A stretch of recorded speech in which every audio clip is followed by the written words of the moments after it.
This is Newsmax TV. I'm Ashley Martella, and we're on the phone with Michigan U.S. Representative Pete Hoekstra. He's very concerned about the possibility the Obama administration may move all the Guantanamo Bay detainees into a prison in his state near Lake Huron. Welcome to Newsmax, Representative. It's good to be with you. Thank you. Okay, what are you trying to do to stop this?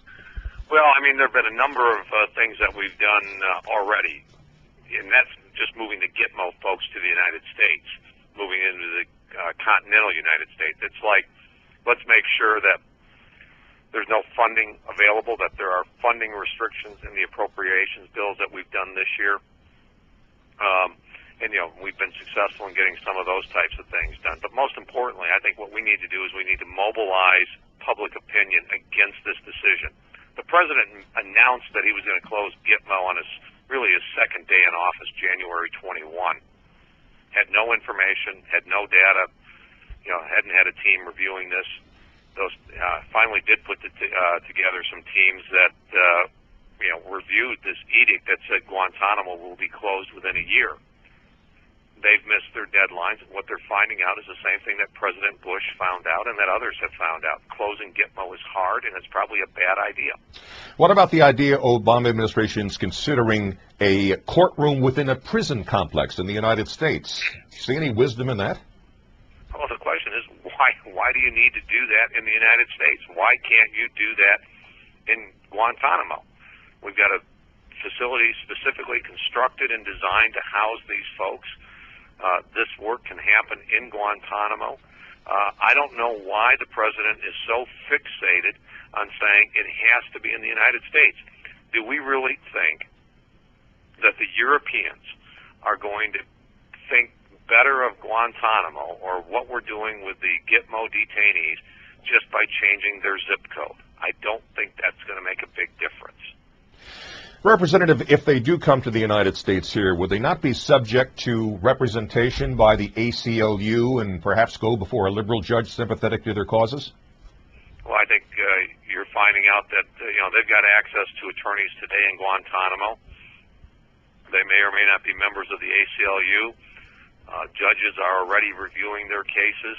I think there is some question, and I'm not an attorney, but there is some question as to exactly what their expanded legal rights would be if we move them from Guantanamo to the United States. And you know what?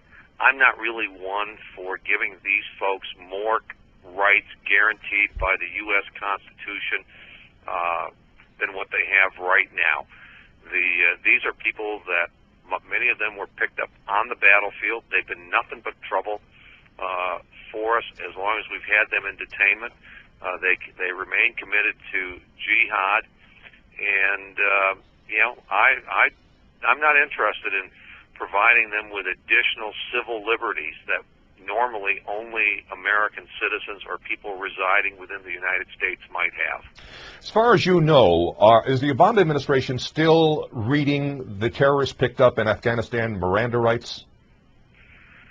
Well, there's some question about that. They're denying that it ever happened, or they're denying that they're still doing, or they're saying they're not doing it anymore.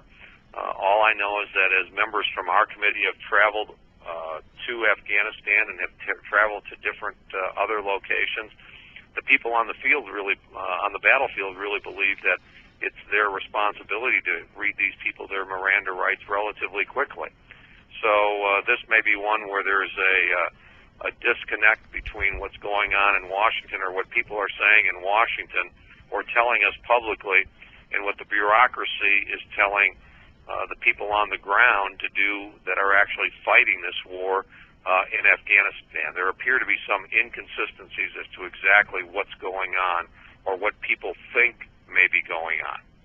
And one final question, Representative. Considering all the furor, national upheaval over this healthcare reform legislation, do you think this is something that it's off the radar screen now and could slip through the cracks, the Skidmore stuff? I don't think so. I mean, we're going to do everything we can to keep this in the front of people's minds. This is dangerous. This is a national security issue. Healthcare is important, but so is national security. Putting these people inside the continental United States isn't something that should be relegated to the back pages, isn't something that should be sold to a state like Michigan as our new economic incentive plan, the economic stimulus plan. This is a national security issue. It needs to be on the front page, and we're going to do everything we can to keep it there, and we're going to do everything we can to make sure that these folks stay in Gitmo. Representative Hoekstra, thank you so much for talking with us at Newsmax, and good luck to you, sir. Hey, great. Thank you. Thank you. And thank you for watching Newsmax TV.